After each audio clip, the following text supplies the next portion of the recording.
За нийгмийг эмчлэх шимчнэр та бүхэндээ энэ өдрийн мэндийг хүргэе. Би яагаад ингэж хэлдэг вэ гэхээр ер нь бол ингэж хэлэх дуртай.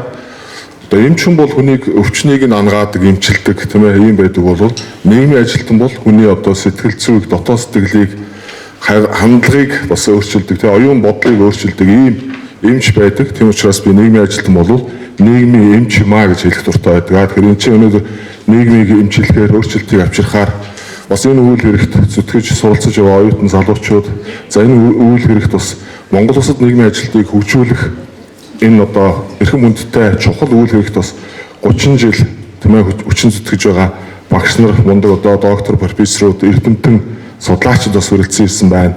Тэгэхээр та бүхэндээ энэ өдрийн мэндийг хүргэж ажлын амжилт сайн сайхан бүхнийг хүсээрээ. За миний яг нийгмийн ажилтан мэргэжлэр одоо ажлын гараагаа эхэлсэн яг аль бие усны төрийн захиргааны байгууллага, төрийн үйлчлэгээний байгууллагт ажилласан жил бол 2012 он. За энэс өмнө бол би өөрөө нийгмийн одоо идэх санаачлаг өндөртэй нийгмийн ухааны хичээл одоо эрх зүйн хичээл тэгээд энэ хичээлүүдэд илүү их дур сонирхолтой хүүхэд байсан. Тэгэхээр 10 жилийн сурагч байхаас л одоо сурагчдын зөвлөлийн дарга гэл элдэг үйл хэрэгт сурагчдыг манлайж оролцоод их сургуульд эсэж ороод бас л муу ялгаагүй юм оюутнуудынхаа өмнө л бас байж идэг. Оюутны зөвлөлийн дараагаар ингээд 4 жил суралцах хугацаанд 4 жил ажилласан.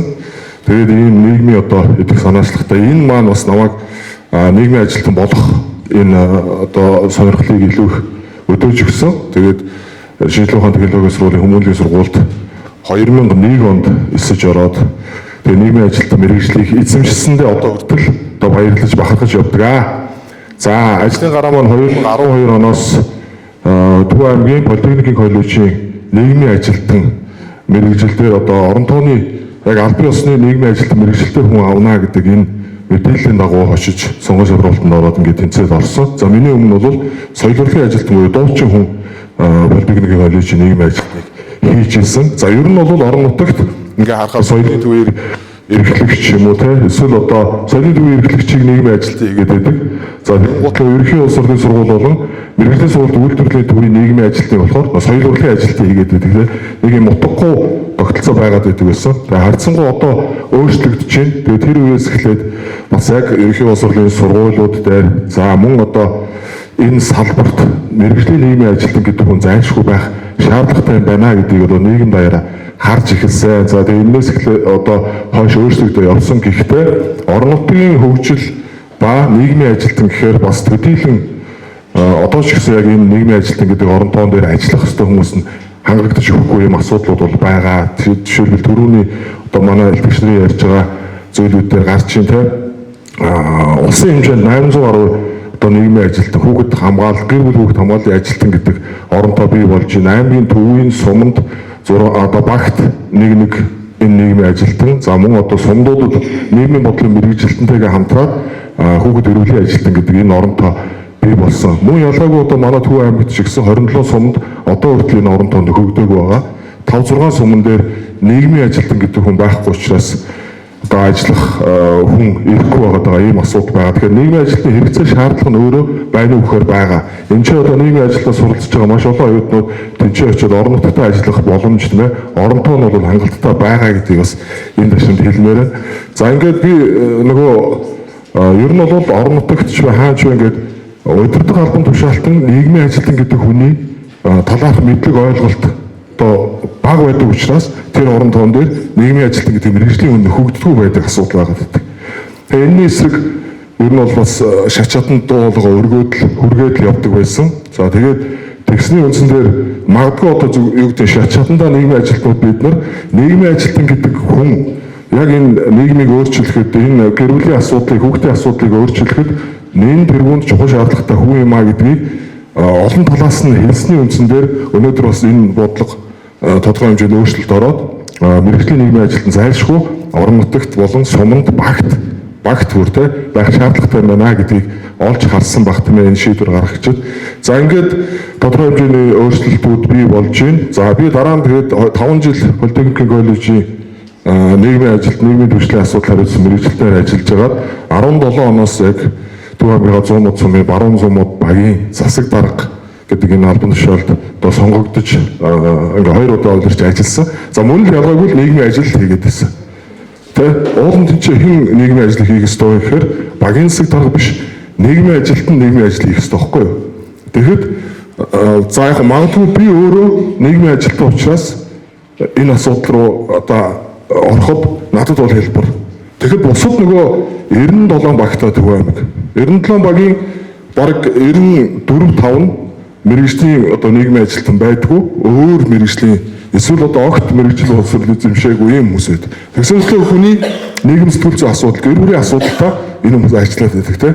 Тэгэхээр нөгөө орон нутагт байгаа тэр хүүхдийн эрхийн зөрчлүүд, гэр бүлийн хүчирхийллийн асуудлуудыг хэн яаж шийдэх вэ гэдэг нь орхигдсон асуудал болчихсон.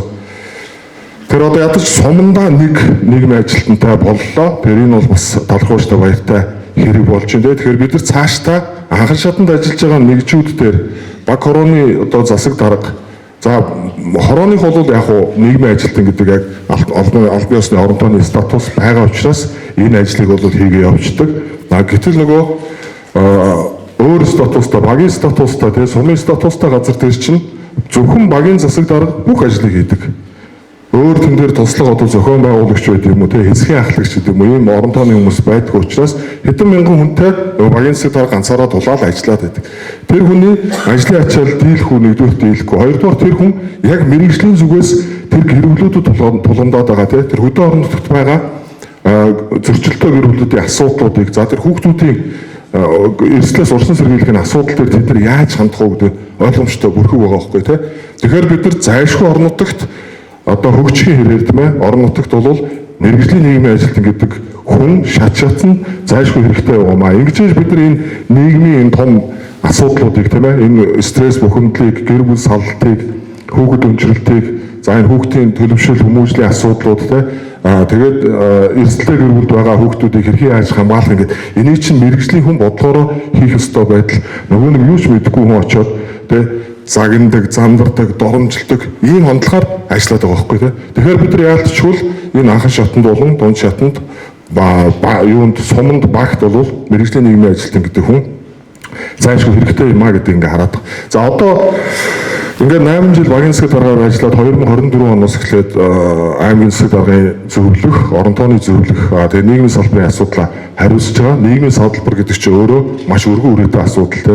Боловсрол, эрүүл мэнд, соёл урлаг, за ингээд гэр бүл хүүхдийн байгууллагын асуудал гэдэг бүх энэ өдөр тутамд одоо хүүхэдтэй гэр бүлтэй ажилдаг, харьцдаг ийм салбарыг хариуцж байгаа. Тэгэхээр одоо энэ дээр бас очиж ажиллаж байгаагийн хувьд ч ихсэн энийг яг мэрэгжлийн түвшинд хийх ёстой нийгмийн асуудлыг те хүүхдийн ямар ч урлагийн спортын тэмцээн уралдаан байсан ч хүүхдийн эрх гэдэг юм нэгдүгээр байх ёстой. Хүүхэд хамгаалал гэдэг зүйл нэгдүгээр байх ёстой гэдэг юмыг би өөрөө шаардаад нөгөө доод шатныхаа хүмүүстэй шаардлага тавиад ирэхээр ер нь бол тэгж ажиллах ёстой юм байна гэх те нөгөө зөрчлүүд гэдэг юм чинь аанда буурах ийм бодолтой хандлагатай болно.